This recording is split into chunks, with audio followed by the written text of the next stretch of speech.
How are you? I hope everything is okay. Now here we have question number 100. Okay.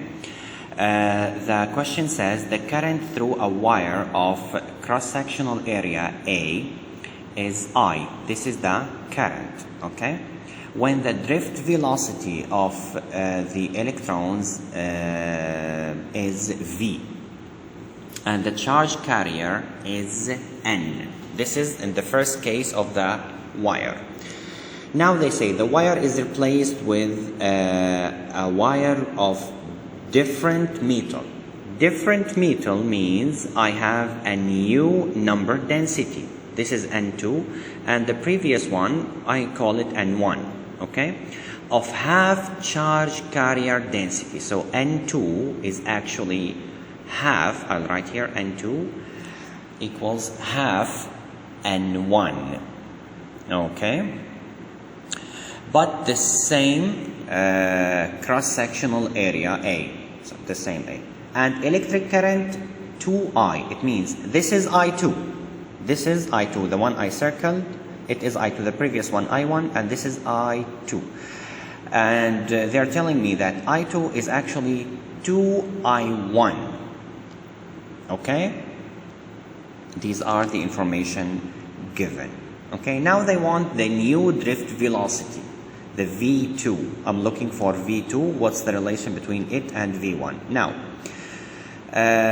okay, let's write. We know from before that current is given by number density multiple charge of electron multiple cross-sectional area multiple drift speed.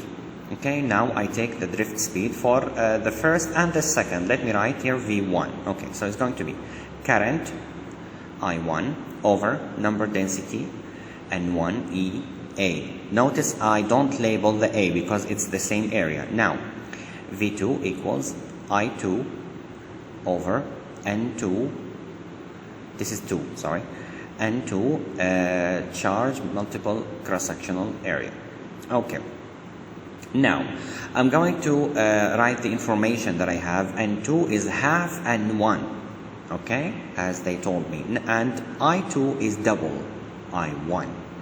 Okay, I'm going to use these two information, okay, and substitute them in V2. Let's go. So V2 equals, okay, now instead of I2 I put 2I1, so 2I1, okay. And instead of N2, see here, it is half N1. So I write half N1 multiple E multiple A. Now I want you to pay attention here, okay. The 2 over half, I just put it alone and I write I1 over N1 E A. Let me write A, okay. Notice that the part I1 over N1 EA, it is here in the green circle here, it is V1, right? So I just replace it. I write V2 equals 2 over the half, I'll write it 0.5. It's easier to deal with. Half V1, okay.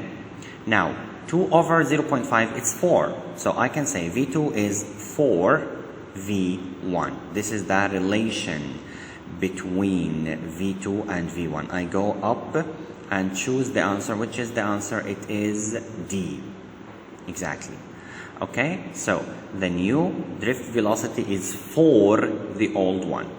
I hope it's clear. If you have any comment, please leave it under the video. See you.